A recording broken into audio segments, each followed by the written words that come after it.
संजय राऊत आणि विश्वजीत कदम यांच्यामध्ये फोनवरून चर्चा झाल्याची माहिती मिळते। सांगली लोकसभेचा महाविकास आघाडीमधला तिढा यामुळे सुटणार का असाही प्रश्न आहे, कारण संजय राऊतांकडून पतंगराव कदमांच्या स्मृतीस्थळाला अभिवादन करण्यात आलेलं आहे।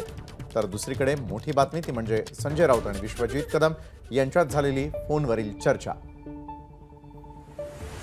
तर सांगली लोकसभेचा महाविकास आघाडीमधला तिढा लवकरात लवकर सुटणार का याकडे आता सर्व पक्षांचं लक्ष लागून आहे। राजकीय राजकारणातली मोठी बातमी।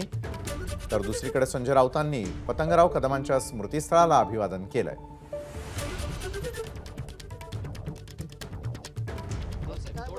शेवटी आमचं एक नातं आहेच ना। आम्ही राजकारणात जरी आमचे मार्ग वेगळे असले तरी एक दुसऱ्याच्या विषयी ज्या भावना आहेत त्या अशाच राहतात।